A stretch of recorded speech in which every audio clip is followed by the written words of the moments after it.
18 October 2004 ರಾತ್ರಿ ಸುಮಾರು 2 ಗಂಟೆ. ತಮಿಳುನಾಡು ಮತ್ತು ಕರ್ನಾಟಕದ ಗಡಿಯಲ್ಲಿರುವ ಧರ್ಮಪುರಿ ರಸ್ತೆಯಲ್ಲಿ ಒಂದು ಆಂಬ್ಯುಲೆನ್ಸ್ ಸಾಗುತ್ತಿದೆ. ಚಾಲಕನ ಸೀಟಿನಲ್ಲಿ ಒಬ್ಬ ಪೊಲೀಸ್ ಇನ್ಫಾರ್ಮರ್ ಇದ್ದಾನೆ. ಒಳಗೆ ಕುಳಿತಿದ್ದಾನೆ ಭಾರತದ ಮೋಸ್ಟ್ ವಾಂಟೆಡ್ ಕ್ರಿಮಿನಲ್ ಕೂಸು ಮುನಿಸ್ವಾಮಿ ವೀರಪ್ಪನ್.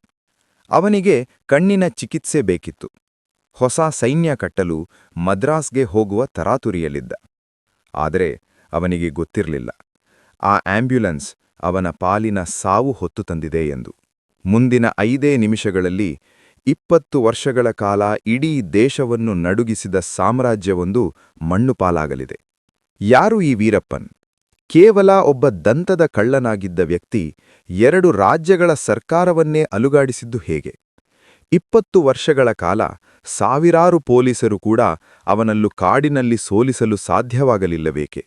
ಬನ್ನಿ, ಇವತ್ತು ಡಾಕ್ಯುಆನಿಮ್ನಲ್ಲಿ ವೀರಪ್ಪನ್ ಎಂಬ ರಕ್ತಸಿಕ್ತ ಅಧ್ಯಾಯದ ಸಂಪೂರ್ಣ ಇತಿಹಾಸವನ್ನು ಬಿಚ್ಚಿಡೋಣ. ಕಥೆ ಶುರುವಾಗುವುದು 1952ರಲ್ಲಿ. ತಮಿಳುನಾಡಿನ ಗೋಪಿನಾಥಂ ಎಂಬ ಪುಟ್ಟ ಹಳ್ಳಿಯಲ್ಲಿ ವೀರಪ್ಪನ್ ಜನಿಸಿದ. ಬಾಲ್ಯದಿಂದಲೇ ಅವನಿಗೆ ಕಾಡು ಎಂದರೆ ಅಚ್ಚುಮೆಚ್ಚು. ಮರ ಹತ್ತುವುದು, ಪ್ರಾಣಿಗಳ ಹೆಜ್ಜೆಗುರುತು ಹಿಡಿಯುವುದು ಅವನಿಗೆ ರಕ್ತಗತವಾಗಿ ಬಂದಿತ್ತು. ಆದರೆ 10ನೇ ವಯಸ್ಸಿನಲ್ಲಿ ಅವನ ಕೈಗೆ ಸಿಕ್ಕಿದ್ದು ಪೆನ್ನಲ್ಲ, ಬದಲಿಗೆ ಬಂದೂಕು. ತನ್ನ ಸಂಬಂಧಿ ಸೇವಿ ಗೌಂಡರ್ ಜೊತೆ ಸೇರಿ ಕಾಡಿನೊಳಗೆ ಆನೆಗಳ ಬೇಟೆಯಾಡಲು ಶುರುಮಾಡಿದ. ಅವನಿಗೆ ಆನೆಗಳು ಕೇವಲ ಪ್ರಾಣಿಗಳಲ್ಲ, ದುಡ್ಡು ತಂದುಕೊಡುವ ಬಿಳಿ ಚಿನ್ನದ ಗಣಿಗಳು. 1970ರ ದಶಕದ ವೇಳೆಗೆ ವೀರಪ್ಪನ್ ಒಬ್ಬ ಕ್ರೂರ ಬೇಟೆಗಾರನಾಗಿ ಬೆಳೆದಿದ್ದ. ಕೇವಲ ದಂತವಲ್ಲ, ನಂತರ ಅವನು ಕಣ್ಣು ಹಾಕಿದ್ದು ಕಾಡಿನ ಅಮೂಲ್ಯ ಸಂಪತ್ತು ಚಂದನದ ಮರಗಳ ಮೇಲೆ. ಸಾವಿರಾರು ಕೋಟಿ ರೂಪಾಯಿಗಳ ಕಳ್ಳ ಸಾಗಾಣೆ ದಂಧೆ ಶುರುವಾಯಿತು. ಯಾರಾದರೂ ಅಡ್ಡ ಬಂದ್ರೆ ಸಾಕು, ವೀರಪ್ಪನ್ ಗುಂಡು ಅವರಿಗೆ ಕಾದಿರುತ್ತಿತ್ತು. ಸತ್ಯಮಂಗಲಂ ಮತ್ತು ಮಲೆ ಮಹೇದೇಶ್ವರ ಬೆಟ್ಟಗಳ ಸುಮಾರು 6,000 ಚದರ ಕಿಲೋಮೀಟರ್ ಪ್ರದೇಶ. ಇಲ್ಲಿ ಪೊಲೀಸರಿಗಿಂತ ವೀರಪ್ಪನ್ ಮಾತೆ ವೇದವಾಕ್ಯವಾಗಿತ್ತು. ಅವನ ಬಳಿ AK-47 ಇತ್ತು. ಹೈಟೆಕ್ ವೈರ್ಲೆಸ್ ಸೆಟ್ಗಳಿದ್ದವು.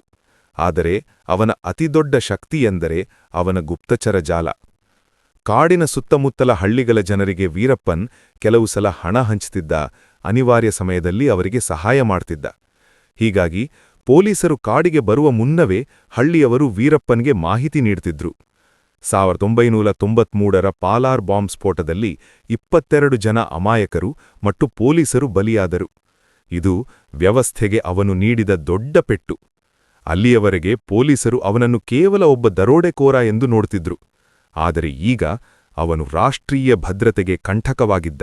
ಆದರೆ ವೀರಪ್ಪನ್ ಅಂತಾರಾಷ್ಟ್ರೀಯ ಮಟ್ಟದಲ್ಲಿ ಸುದ್ದಿಯಾಗಿದ್ದು 2000ನೇ ಇಸ್ವಿಯಲ್ಲಿ. ಕನ್ನಡ ಚಿತ್ರರಂಗದ ಧ್ರುವತಾರೆ ಡಾ ರಾಜ್ಕುಮಾರ್ ಅವರನ್ನು ಗಜನೂರಿನ ಅವರ ತೋಟದ ಮನೆಯಿಂದಲೇ ಅಪಹರಿಸಿದ.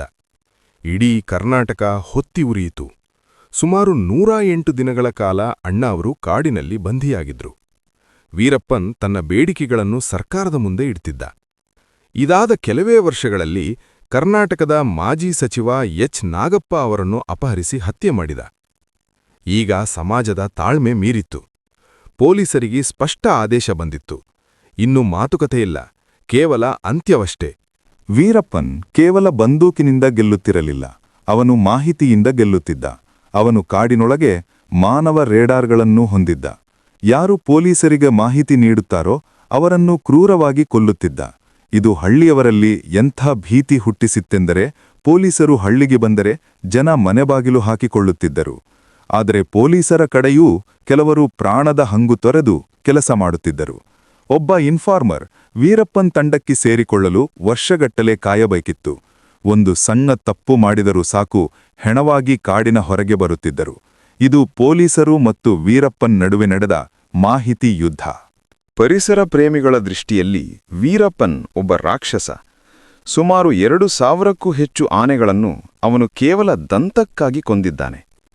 ಒಂದು ಕಾಲದಲ್ಲಿ ದಕ್ಷಿಣ ಭಾರತದ ಕಾಡುಗಳು ಆನೆಗಳ ಕಲರವದಿಂದ ತುಂಬಿದ್ದವು. ಆದರೆ ವೀರಪ್ಪನ್ನ ಕ್ರೌರ್ಯಕ್ಕೆ ಸಿಕ್ಕಿ ಈ ಆನೆಗಳ ಸಂತತಿಯೇ ಅಪಾಯಕ್ಕೆ ಸಿಲುಕಿತು. ಕೇವಲ ಆನೆಗಳಲ್ಲ, ಸಾವಿರಾರು ಟನ್ ತೂಕದ 100 ವರ್ಷ ಹಳೆಯ ಶ್ರೀಗಂಧದ ಮರಗಳನ್ನು ಅವನು ಕೊಡಲಿಯಿಂದ ಕಡಿದುರುಳಿಸಿದ. ಇದು ನಮ್ಮ ದೇಶದ ನೈಸರ್ಗಿಕ ಪರಂಪರೆಯ ಮೇಲೆ ನಡೆದ ಅತಿ ದೊಡ್ಡ ದಾಳಿ. ಆದರೆ ಈ ಹೋರಾಟ ಕೇವಲ ಕಾಡಿನ ಹಾದಿಯದ್ದಾಗಿರಲಿಲ್ಲ, ಇದು ಮಾನಸಿಕ ತಾಳ್ಮೆಯ ಪರೀಕ್ಷೆಯೂ ಆಗಿತ್ತು. ಎಷ್ಟೋ ಬಾರಿ ಪೊಲೀಸರು ವೀರಪ್ಪನ್ನ ನೆಲೆಗೆ ಕೇವಲ 100 ಮೀಟರ್ ದೂರದವರೆಗೆ ಹೋಗಿ ತಲುಪುತ್ತಿದ್ದರು. ಆದರೆ ಕಾಡಿನ ಜಟಿಲ ಭೂಪ್ರದೇಶ ಮತ್ತು ವೀರಪ್ಪನ್ನ ಚಾಣಾಕ್ಷತನದಿಂದಾಗಿ ಅವನು ಕೂದಲೆಳೆ ಅಂತರದಲ್ಲಿ ತಪ್ಪಿಸಿಕೊಳ್ಳುತ್ತಿದ್ದ. ಮಳೆಯ ನೀರನ್ನೇ ಕುಡಿದು ವಿಷಕಾರಿ ಹಾವು ಚೇಳುಗಳ ಮಧ್ಯೆ ರಾತ್ರಿ ಕಳೆಯುತ್ತಿದ್ದ ಆ ದಿನಗಳು ಅಧಿಕಾರಿಗಳ ಧೈರ್ಯಕ್ಕೆ ಸಾಕ್ಷಿಯಾಗಿದ್ದವು. ಒಂದು ಹಂತದಲ್ಲಿ ಈ ಕಾರ್ಯಾಚರಣೆ ವ್ಯರ್ಥ ಎಂಬ ಟೀಕೆಗಳು ಕೇಳಿಬಂದವು. ಪ್ರತಿವರ್ಷ ಕೋಟಿ ಹಣ ನೀರಿನಂತೆ ಖರ್ಚಾಗುತ್ತಿದ್ದರೂ ಫಲಿತಾಂಶ ಶೂನ್ಯವಾಗಿತ್ತು. ಆದರೆ ಅಧಿಕಾರಿಗಳಾದ ವಿಜಯ್ ಕುಮಾರ್ ಮತ್ತು ಅವರ ತಂಡ ಸೋಲೊಪ್ಪಲಿಲ್ಲ. ಅವರು ಕಾಡಿನ ಒಳಗಿನ ವೀರಪ್ಪನ್ ನೆಟ್ವರ್ಕ್ ಅನ್ನು ಮುರಿಯಲು ಹೊಸ ಗುಪ್ತಚರ ತಂತ್ರಗಳನ್ನು ರೂಪಿಸಿದರು. ತಮ್ಮ ಕುಟುಂಬದವರ ಮುಖವನ್ನೂ ನೋಡದೆ, ಹಬ್ಬ ಹರಿದಿನಗಳನ್ನು ಮರೆತು ದೇಶಕ್ಕಾಗಿ ಕಾಡಿನಲ್ಲೇ ಜೀವನ ಸವೆಸಿದ ಆ ಅನಾಮಧೇಯ ಪೊಲೀಸರ ಬದ್ಧತೆಯೇ ಕೊನೆಗೆ ವೀರಪ್ಪನನ್ನು ಕಾಡಿನಿಂದ ಹೊರಬರುವಂತೆ ಮಾಡಿತು.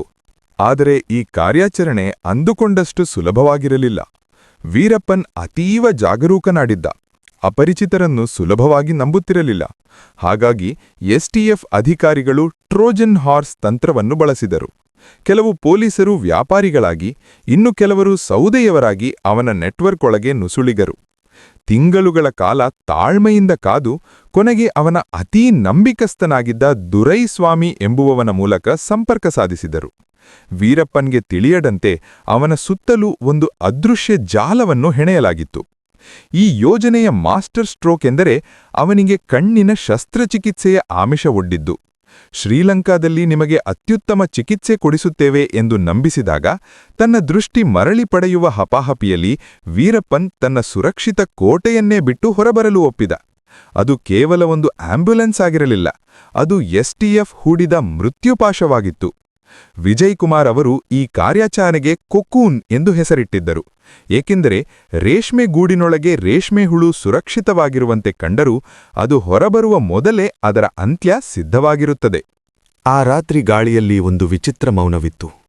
ಆಂಬ್ಯುಲೆನ್ಸ್ ಪಪ್ಪಾರಪಟ್ಟಿ ಶಾಲೆಯ ಮೈದಾನದ ಬಳಿ ನಿಲ್ಲುತ್ತಿದ್ದಂತೆ ಚಾಲಕನ ಸೀಟಿನಲ್ಲಿದ್ದ ಪೊಲೀಸ್ ಇನ್ಫಾರ್ಮರ್ ನನ್ನ ಕಣ್ಣಿಗೇನೋ ಚುಚ್ಚುತ್ತಿದೆ ಎಂದು ಸಬೂಬು ಹೇಳಿ ಗಾಡಿಯಿಂದ ಕೆಳಗಿಳಿದನು. ಇದು ಪೊಲೀಸರಿಗೆ ನೀಡಿದ ಅಂತಿಮ ಸಂಕೇತವಾಗಿತ್ತು. ಮರುಕ್ಷಣವೇ ಕತ್ತಲೆಯಲ್ಲಿ ಅವಿತಿದ್ದ ಎಸ್ಟಿಎಫ್ ಪಡೆಗಳು ಹಠಾತ್ತನೆ ಆಂಬ್ಯುಲೆನ್ಸನ್ನು ಸುತ್ತುವರೆದವು. ಇಡೀ ಪ್ರದೇಶವು ಶಕ್ತಿಯುತವಾದ ಫ್ಲಡ್ಲೈಟ್ಗಳ ಬೆಳಕಿನಿಂದ ಸ್ನಾನ ಮಾಡಿತು. ವೀರಪ್ಪನ್ ತಂಡಕ್ಕೆ ಎಲ್ಲಿಂದ ಯಾರು ಬಂದರು ಎಂಬುದು ತಿಳಿಯುವ ಮೊದಲೇ ಅವರು ಸಾವಿನ ಬಲೆಯಲ್ಲಿ ಸಿಲುಕಿದ್ದರು. ವಿಜಯ್ ಕುಮಾರ್ ಅವರು ಧ್ವನಿವರ್ಧಕದ ಮೂಲಕ ಕನ್ನಡ ಮತ್ತು ತಮಿಳಿನಲ್ಲಿ ಎಚ್ಚರಿಕೆ ನೀಡಿದರು. ವೀರಪ್ಪನ್, ನೀನು ಸಂಪೂರ್ಣವಾಗಿ ಸುತ್ತುವರಿಯಲ್ಪಟ್ಟಿದ್ದೀಯಾ? ಶಸ್ತ್ರತ್ಯಾಗ ಮಾಡಿ ಶರಣಾಗು. ಆದರೆ 20 ವರ್ಷಗಳ ಕಾಲ ಕಾಡಿನ ರಾಜನಾಗಿ ಮೆರೆದಿದ್ದ ಆ ಅಹಂಕಾರಿ ದರೋಡೆಕೋರ ಶರಣಾಗುವ ಬದಲು ತನ್ನಲ್ಲಿದ್ದ ಶಸ್ತ್ರಾಸ್ತ್ರಗಳಿಂದ ಗುಂಡು ಹಾರಿಸಲು ಶುರುಮಾಡಿದನು. ಅದು ಅವನ ಜೀವನದ ಅತಿದೊಡ್ಡ ಮತ್ತು ಅಂತಿಮ ತಪ್ಪಾಗಿತ್ತು. ಪ್ರತಿಕ್ರಿಯೆಯಾಗಿ ಎಸ್ಟಿಎಫ್ ಕಮಾಂಡೋಗಳು ನಡೆಸಿದ ನಿಖರವಾದ ಪ್ರತಿದಾಳಿ ಕೇವಲ 20 ನಿಮಿಷಗಳ ಕಾಲ ನಡೆಯಿತು. ಆಂಬ್ಯುಲೆನ್ಸ್ನ ಗಾಜುಗಳು ಪುಡಿಪುಡಿಯಾದವು. ಗುಂಡುಗಳ ಸದ್ದು ಕಾಡಿನ ಮೌನವನ್ನು ಸೀಳಿ ಹಾಕಿತು. ಹೋರಾಟ ನಿಂತಾಗ ಅಲ್ಲಿ ಕೇವಲ ಶ್ಮಶಾನ ಮೌನವಷ್ಟೇ ಬಾಕಿಯಿತ್ತು. ಪೊಲೀಸರು ಆಂಬ್ಯುಲೆನ್ಸ್ ಬಳಿ ತರಳಿ ನೋಡಿದಾಗ ವೀರಪ್ಪನ್ ಮತ್ತು ಅವನ 3 ಸಹಚರರು ರಕ್ತದ ಮಡುವಿನಲ್ಲಿ ಬಿದ್ದಿದ್ದರು. ದಶಕಗಳ ಕಾಲ ಸರ್ಕಾರವನ್ನೇ ಬೆವರಿಸಿದ್ದ ಆ ಕುಖ್ಯಾತ ಮೀಸೆ ಅಂದು ನಿಶ್ಚಲವಾಗಿತ್ತು. ಇಡೀ ದೇಶಕ್ಕೆ 20 ವರ್ಷಗಳ ಕಾಲ ತಲೆನೋವಾಗಿದ್ದ ಆ ಅಧ್ಯಾಯ ಕೇವಲ 45 ಸೆಂಟಿಮೀಟರ್ ಉದ್ದದ ಗುಂಡುಗಳಿಂದ ಅಂತ್ಯವಾಯಿತು. ಆನೆಗಳನ್ನು ಬೇಟೆಯಾಡುತ್ತಿದ್ದ ಬೇಟೆಗಾರ ಇಂದು ತಾನೇ ಬೇಟೆಯಾಗಿದ್ದ ಮತ್ತು ಒಂದು ಕ್ರೂರ ಯುಗ ಅಲ್ಲಿಗೆ ಅಧಿಕೃತವಾಗಿ ಮುಕ್ತಾಯವಾಯಿತು. ವೀರಪ್ಪನ್ ಯುಗ ಮುಗಿದ ನಂತರ ಸತ್ಯಮಂಗಲಂ ಮತ್ತು ಮಲೆ ಮಹದೇಶ್ವರ ಬೆಟ್ಟಗಳ ಪರಿಸರದಲ್ಲಿ ಹೊಸ ಮನ್ವಂತರ ಆರಂಭವಾಯಿತು. ಒಂದು ಕಾಲದಲ್ಲಿ ಗುಂಡಿನ ಸದ್ದು ಮತ್ತು ಆನೆಗಳ ಚೀರಾಟಕ್ಕೆ ಸಾಕ್ಷಿಯಾಗಿದ್ದ ಈ ದಟ್ಟ ಅರಣ್ಯಗಳು ಇಂದು ಮಟ್ಟ ಪ್ರಕೃತಿಯ ಮೌನಕ್ಕೆ ಶರಣಾಗಿವೆ. ಅವನ ಅಂತ್ಯದ ನಂತರ ಕಾಡಿನಲ್ಲಿ ಜೀವ ವೈವಿಧ್ಯತೆ ಹೆಚ್ಚಾಗಿದೆ. ಸಾವಿರಾರು ಎಕರೆಗಳಷ್ಟು ಶ್ರೀಗಂಧದ ಮರಗಳು ಮರಳಿ ಬೆಳೆದಿವೆ ಮತ್ತು ಆನೆಗಳ ಸಂಖ್ಯೆ ಗಣನೀಯವಾಗಿ ಏರಿಕೆಯಾಗಿದೆ. ಆದರೆ ಕಾಡಿನ ಹಾದಿಗಳಲ್ಲಿ ಇಂದಿಗೂ ಅವನ ಹೆಜ್ಜೆಗುರುತುಗಳು ಕಥೆಗಳ ರೂಪದಲ್ಲಿ ಉಳಿದಿವೆ. ಅವನನ್ನೊಬ್ಬ ವೀರನೆಂದು ನೋಡುವವರು ಕೆಲವರಿದ್ದರೆ, ಕಾಡಿನ ರಾಕ್ಷಸನೆಂದು ಶಪಿಸುವವರ ಸಂಖ್ಯೆ ಅದಕ್ಕಿಂತ ಹೆಚ್ಚಿದೆ. ಆದರೆ ವೀರಪ್ಪನ್ ಎಂಬ ವ್ಯಕ್ತಿ ಕೇವಲ ಒಬ್ಬ ದರೋಡೆಕೋರನಾಗಿ ಮಾತ್ರ ಉಳಿಯಲಿಲ್ಲ. ಅವನು ನಮ್ಮ ವ್ಯವಸ್ಥೆಯಲ್ಲಿದ್ದ ಲೋಪದೋಷಗಳ ಸಂಕೇತವೂ ಆಗಿದ್ದನು. ಅವನ ಹಿಂದೆ ಇದ್ದ ಆ ರಾಜಕೀಯ ಶಕ್ತಿಗಳು ಯಾರು? ಅಷ್ಟು ದೊಡ್ಡ ಪ್ರಮಾಣದ ಹಣ ಮತ್ತು ಆರೇದಂತಗಳು ಯಾರ ಕೈ ಸೇರಿದವು? ಈ ಪ್ರಶ್ನೆಗಳಿಗೆ ಇಂದಿಗೂ ಸ್ಪಷ್ಟ ಉತ್ತರಗಳಿಲ್ಲ. ಕಾಡಿನ ಗರ್ಭದಲ್ಲಿರುವ ಎಷ್ಟೋ ರಹಸ್ಯಗಳು ಅವನ ಸಾವಿನೊಂದಿಗೆ ಮಣ್ಣಾಗಿ ಹೋಗಿವೆ. ಆದರೆ ಒಂದು ಸತ್ಯ ಮಾತ್ರ ಇಂದಿಗೂ ಪ್ರಸ್ತುತ: ವ್ಯವಸ್ಥೆಯನ್ನು ಎದುರಿಸುವ ಅಹಂಕಾರ ಮತ್ತು ಮನುಷ್ಯನ ಅತಿ ಆಸೆ ಎಷ್ಟೇ ದೊಡ್ಡ ಸಾಮ್ರಾಜ್ಯವನ್ನಾದರೂ ಒಂದು ದಿನ ಸುಟ್ಟು ಭಸ್ಮ ಮಾಡುತ್ತದೆ ಎಂಬುದಕ್ಕೆ ವೀರಪ್ಪನ್ ಜೀವನವೇ ಅತಿ ದೊಡ್ಡ ಉದಾಹರಣೆ.